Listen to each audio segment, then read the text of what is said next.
Pessoal, aula 334, tá? Considerando agora que o loteamento foi aprovado, né? O processo de parcelamento do solo foi aprovado pela prefeitura, né? Você vai então registrar, né, no prazo máximo de 180 dias, né, o parcelamento do solo no cartório de registro de imóveis. Tá? Se você não registrar, né, o parcelamento do solo aprovado da prefeitura dentro de 6 meses, né, ou seja, 180 dias, né, o processo caduca, né, e você tem que entrar com o processo de aprovação todo novamente, tá, na prefeitura.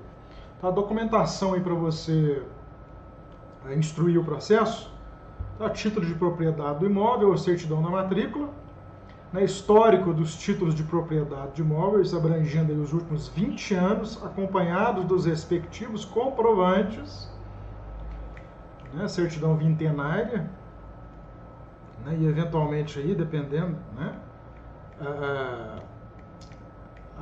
título, os contratos de compra e venda, né, dos compradores, firmados entre os compradores e vendedores, né, no passado, né, normalmente se registra no cartório de títulos e documentos os contratos, né, então tem que buscar esses contratos, né, se não tiver lá registrado tem que buscar com o proprietário. Então você pega lá a certidão de matrícula, você tem lá a cadeia dominial, né, passou do João para o José, passou do José para o Pedro, passou do Pedro para o Marcelo, né, então você vai buscar os contratos firmados entre todos eles, né,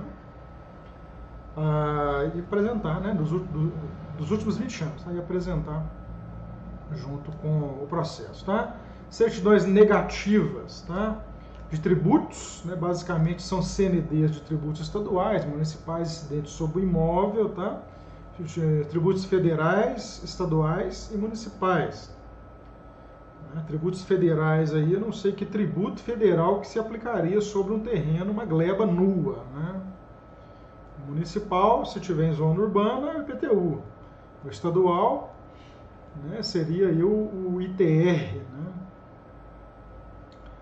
Né? De ações reais referentes ao imóvel, ITR se for em zona rural. Tá? Certidão de ações reais referentes ao imóvel, né, pelo período de 10 anos, ou seja, processos que porventura tenham o imóvel como objeto ou como causa, né, disputa de herdeiros, né, processo de dívida, onde que esteja, né, que haja alguma vinculação ao imóvel, né, nos últimos 10 anos, né,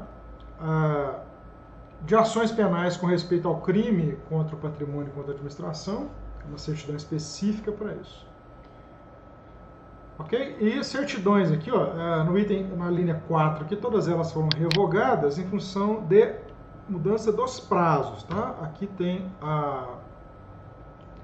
o correto, ó, que vale hoje, né? A legislação de 2021, ó, presidente Bolsonaro, a gestão Bolsonaro. Então a gente volta aqui, né? 4, né? A linha 4, certidões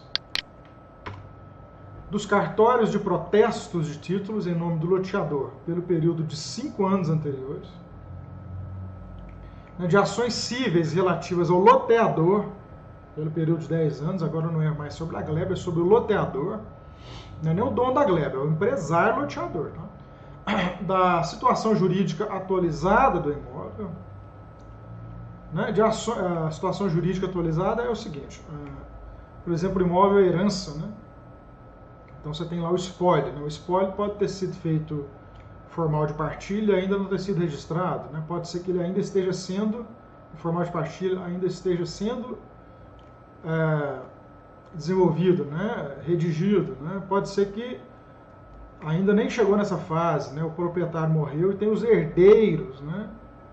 Foi registrado só na matrícula que o imóvel tem como herdeiros o fulano de tal e seu cônjuge, o filho do irmão que morreu, né? Então você tem que pegar aquilo tudo ali, né? Verificar que situação jurídica que está ele, se ele está sendo discutido, se não está, né? Se tem briga por conta de herança, esse tipo de coisa, né? Se existe algum ônus real sobre o imóvel, se ele está penhorado, se ele é motivo de arresto, de sequestro, de penhora, né? De se foi dado em caução, se ele é garantia de algum empréstimo, de alguma operação financeira. Isso basicamente a gente pega, em primeira análise, olhando, né, a gente tratou disso na aula 1, mas só relembrando, a gente analisa primeiro o que está registrado na matrícula.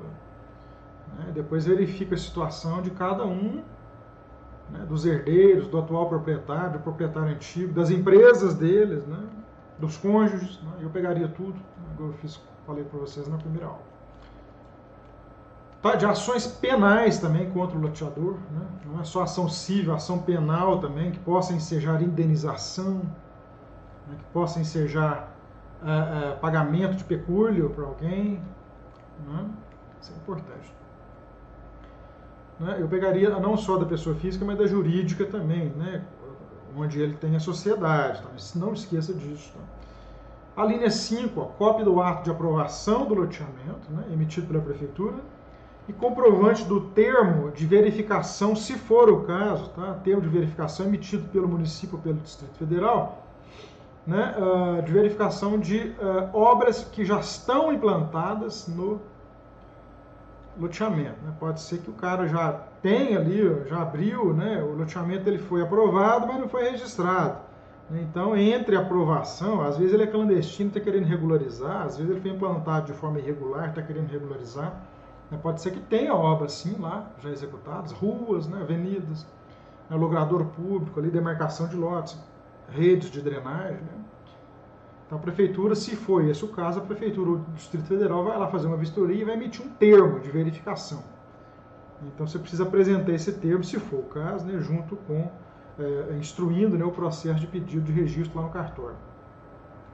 Vamos considerar, a partir do princípio, que é um loteamento novo, né? Então, cópia do ato de aprovação do loteamento emitido pela prefeitura ou o DF, né? Que mais aqui? Que mais? E da aprovação, né? De um cronograma, né? A prefeitura vai te dar a aprovação, né? Do cronograma, se for loteamento novo, né? Vai te dar o termo de aprovação do loteamento, do projeto em si, né, e do cronograma de obras que você apresentou, né, com prazo máximo de 4 anos, né, prorrogáveis por mais 4 anos. Então, você apresenta, então, o termo de aprovação pela prefeitura ou, né, de verificação de obras existentes, né, o cronograma aprovado pela prefeitura, né, com prazo máximo de 4 anos, prorrogáveis por mais 4 anos, lembrando, né, e o chamado instrumento de garantia para execução de obras. Eu vou abrir um parênteses aqui para falar desse instrumento de garantia, tá? Mas nós vamos entrar nele em detalhes daqui a pouco, né? Mas instrumento de garantia a prefeitura exige que você deixe uma garantia, né, que você firme, que você registre uma garantia que vá um termo, um documento, né, um instrumento garantidor que irá garantir que você entregue loteamento, ok? Deu para compreender? Esse instrumento de garantia ele pode ser lotes, né? Podem ser colocados lotes sem garantia do próprio empreendimento, né? Os lotes número de 1 a 30 da quadra B serão dados em garantia à municipalidade para que o empreendimento, de forma que o empreendimento seja executado, garantindo que o empreendimento vai ser executado. Se você não executar o empreendimento no prazo que você colocou no cronograma, a prefeitura vai vender aqueles lotes e vai fazer as ruas lá, vai fazer a infraestrutura, né, para urbanizar aquilo que você falou que ia fazer e não fez. Tá? Então, por isso que tem que ser feita a prefeitura exige essa garantia por lei, tá? E você tem que prestá-la. Essa garantia tem algumas formas. Tá? Uma delas é lote, pode dar um percentual de lotes do loteamento que serão firmados, né, serão registrados como garantidores da execução das obras naquele prazo. Você pode fazer um chamado seguro, né, e tem a fidejussória. Vou te explicar para vocês daqui a pouco o que são essas modalidades. Tá? Então, só voltando, aprovou na prefeitura, você tem 180 dias para registrar no cartório de registro de imóveis, acompanhados com o processo instruído, né, por esses documentos aqui, né, além do projeto em si, né, do memorial, o termo de aprovação, né, CNDs, histórico de títulos, matrícula atualizada, CNDs cíveis, criminais, cartorárias, né, jurídicas de todas as ordens, tanto da pessoa física, quanto da gleba, quanto dos cônjuges, quanto das empresas. Né? Cópia do ato de aprovação, acompanhado do cronograma de obras, com prazo máximo de 4 anos, né?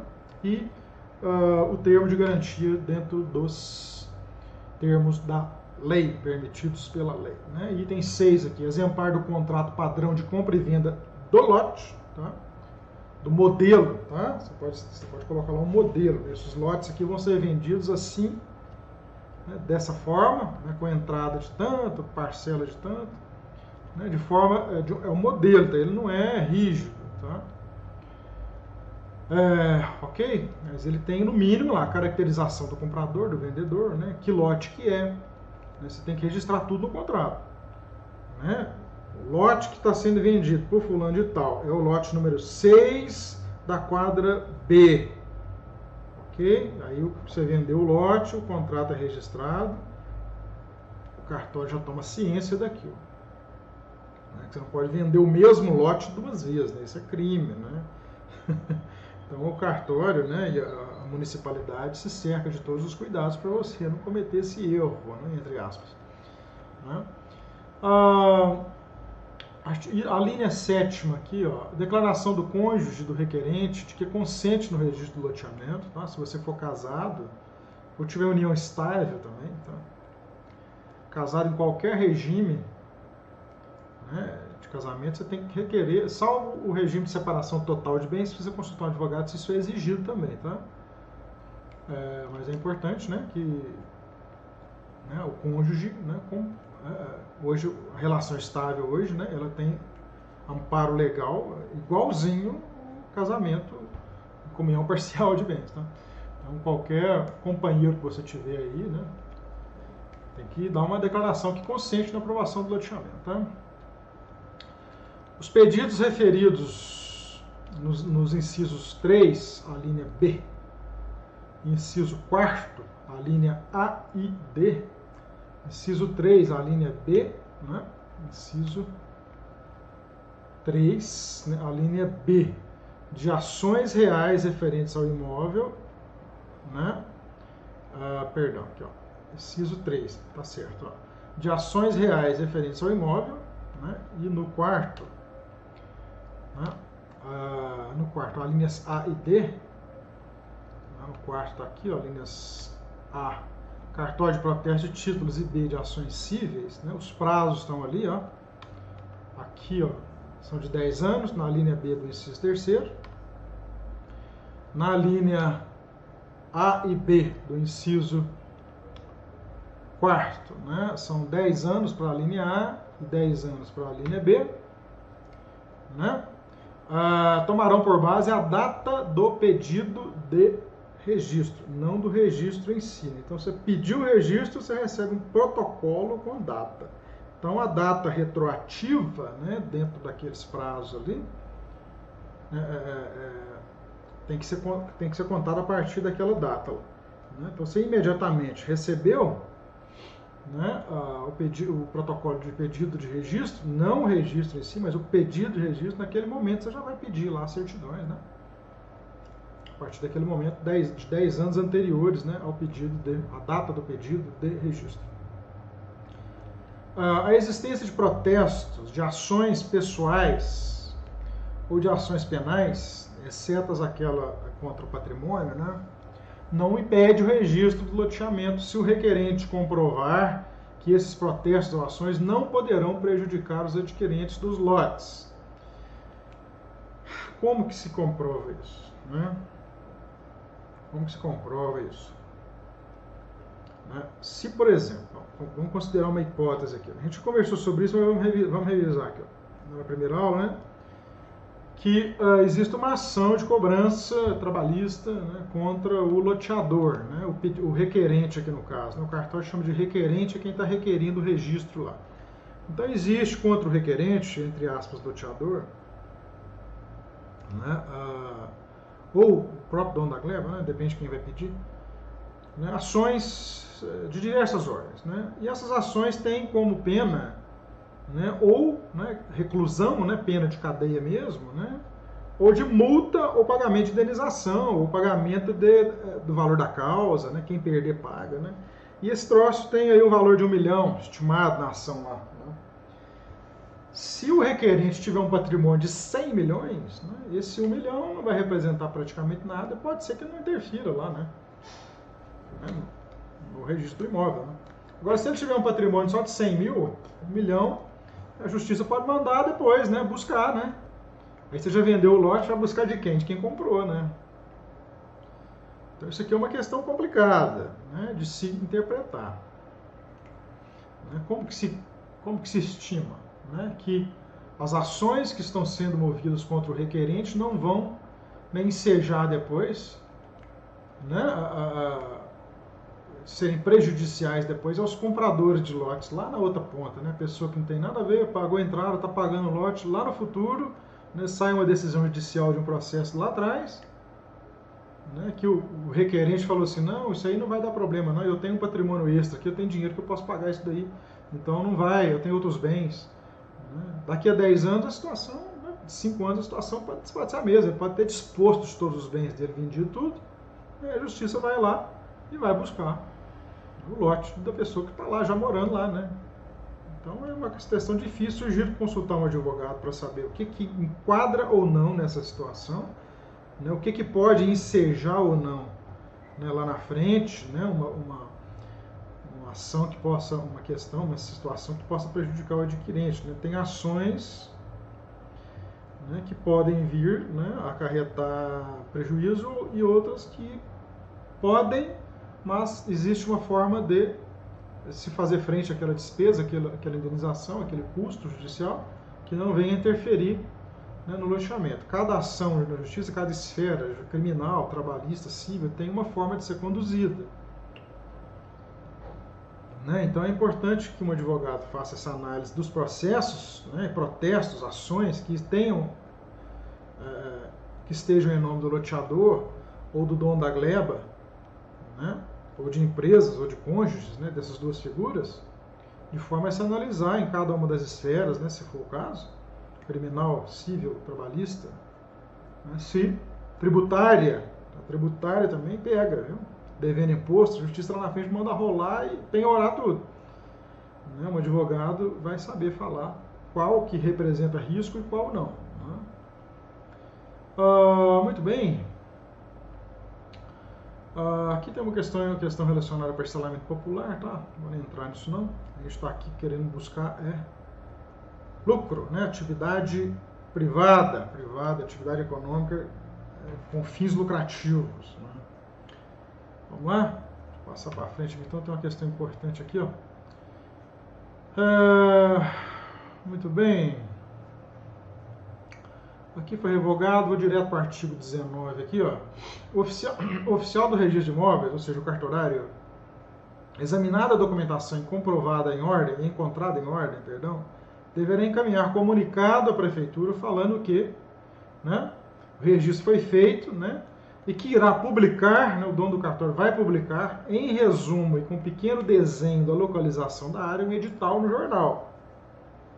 Em 3 dias consecutivos, né? Tendo em vista que hoje em dia a gente praticamente não tem jornal impresso, né? Tem que achar uma outra forma juridicamente aceita. A gente publiquei esse edital, né, falando que foi aprovado tal loteamento na gleba tal, né, nos termos do registro número tal, o qual está à disposição de qualquer interessado, qualquer pessoa, né, qualquer pessoa pode ir lá e pedir cópia de todo o processo, né, e eventualmente impugnar. Tá? Um popular pode impugnar, uma empresa pode impugnar, né, um herdeiro pode impugnar. Impugnar é registrar um impedimento. Né? Então o cartório, antes dele registrar, né, ele examina toda a documentação e publica um edital, avisa a prefeitura, né, que está tudo correto, né, mas antes de efetivar o registro mesmo de fato, ele publica, né, em mídia circular, né, em jornal, né, vamos chamar de jornal impresso, né, o edital, né? Publica um edital falando que esse loteamento vai ser implantado com o desenho dele, né? E os dados do registro, né? Tornando, né? Dando publicidade, né?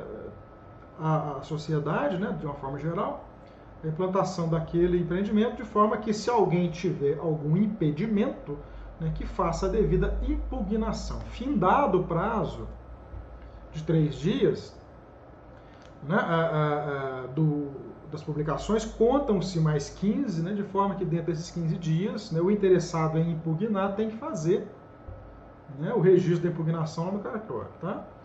Se findar o prazo de 15 dias, né, será feito, né, se não houver impugnação, será feito imediatamente o registro do loteamento. Se houver impugnação, o oficial de registro vai intimar o impugnante, né, a pessoa que requereu a impugnação, né, para que ela se manifeste, né, e aí vai instruir, né, sobre o prazo para que ela se manifeste no prazo de 5 dias, né, sob pena de arquivamento. Aí ele vai instruir, né, se essa pessoa se manifestar de forma coerente, né, assertiva, e tiver fundamento, né, vai mandar para um juiz, né, dar a decisão desse impugnamento. Né. Ok, o juiz vai ouvir o promotor público, né, que o promotor público vai instruir o juiz, né, para saber se aquilo, vai instruir o juiz para falar se aquilo ali está dentro da lei, se tem fundamento legal. Se tiver, o juiz vai decidir, né, se se impugna ou não. Ok? Aí fica ruim, né? Impugnar um troço lá que você está lá na fase final, né? Você está lá na fase final, já aprovou na prefeitura, já está lá em via de registrar e começar a vender, doido para recuperar o dinheiro, né? Aparece um fulano de tal lá, impugna o edital. Claro que você, nessa fase, você já analisou toda a cadeia dominial, né? Já analisou as eventuais ações existentes, o que pode vir a dar problema aí de impugnação no futuro ou não. Mas pode ser que apareça um, né? Você não sabe. Pode ser que apareça um cara lá que fez uso do capião lá, você não verificou a gleba direito, né? Tirou o cara, né? Depois você deu as costas, foi embora, foi mexer com o projeto, o cara voltou, né? Aí mostrou foto dele lá plantando horta lá 20 anos atrás, né? O filho dele brincando lá 20 anos atrás, hoje o filho dele já é um homem crescido. Então ele vai comprovar que ele tem o uso daquele ali há muitos anos e ele é o uso, não sei qual o nome certo, é o uso capionista, né? O uso capião tem o nome da pessoa que está fazendo uso capião, né? Então tem que ter esse cuidado todo. Eu faria, o certo seria fazer, antes de desenvolver projeto, né? Fazer investimento, é fazer o edital antes, né? E você já vai saber, né? Se tem algum gato pingado lá querendo impugnar o seu negócio, né? Então é importante fazer antes. A lei fala que tem que fazer no ato do registro. Então, se for impugnado lá, né, e for um negócio que realmente não tem como reverter, né, você pode pegar, né, ou negociar com a pessoa que está impugnando, né, pagar, né, esse pessoal quer dinheiro, né, seja lá qual for a origem dele, se é herdeiro, se é uso capionista, seja lá quem for, se é divisante, né, confrontante, né, que tem divisa, no final tudo se traduz em dinheiro, né? Esse montante de dinheiro que vai te fazer pensar, né, eu prossigo com isso ou não, né? Enfim, né? Muito bem. Artigo 21, quando a área estiver inscrita, né, a gleba estiver parte no município e parte no outro, né, o registro será requerido primeiramente perante aquela que estiver, né,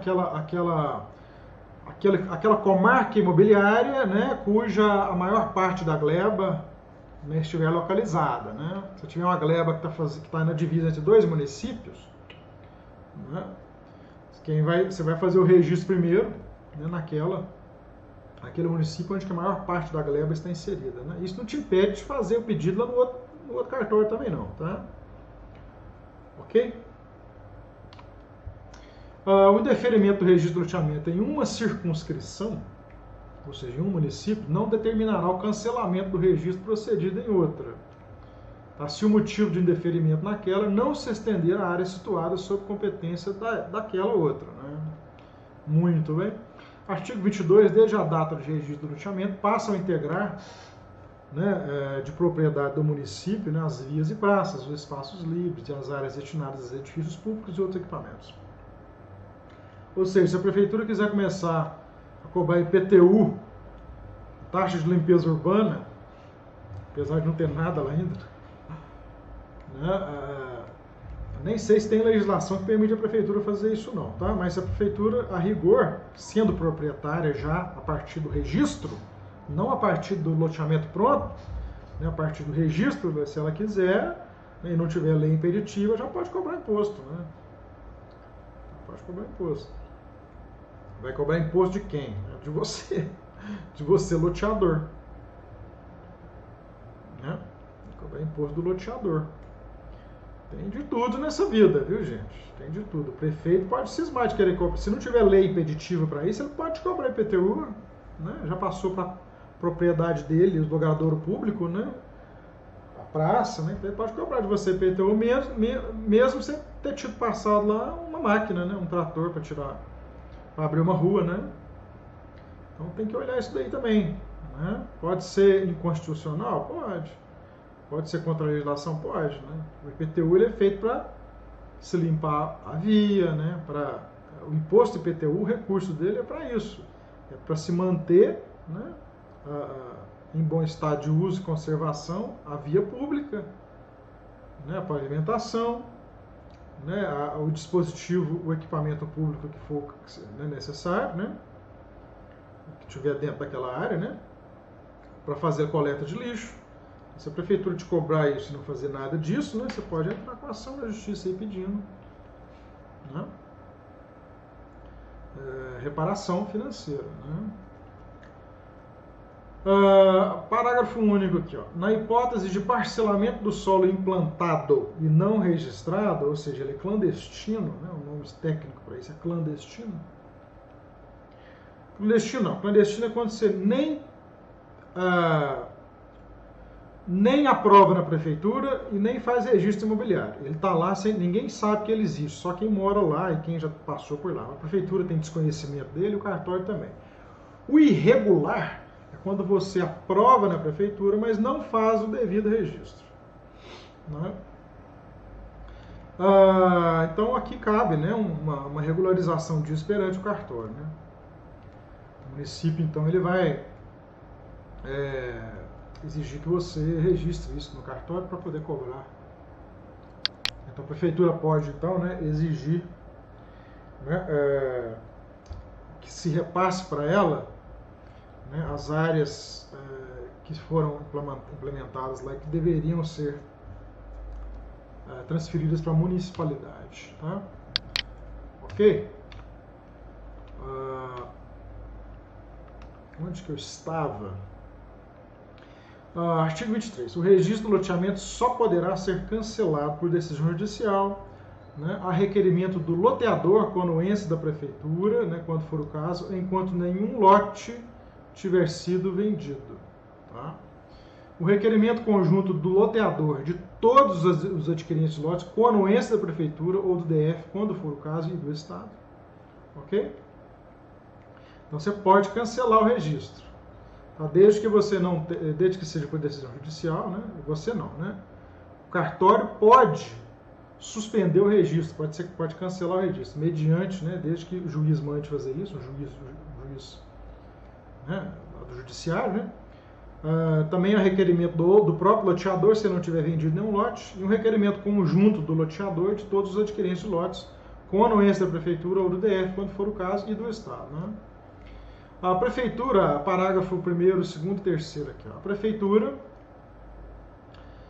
né, e o Estado só poderão se opor ao parcelamento se disso resultar inconveniente comprovado para o desenvolvimento urbano, né? Ou seja, ele pode recusar o parcelamento somente, né, quando houver aí inconveniente comprovado para o desenvolvimento urbano, né, ou se já tiver sido realizado qualquer melhoramento, né, na área loteada ou adjacência. Está bem?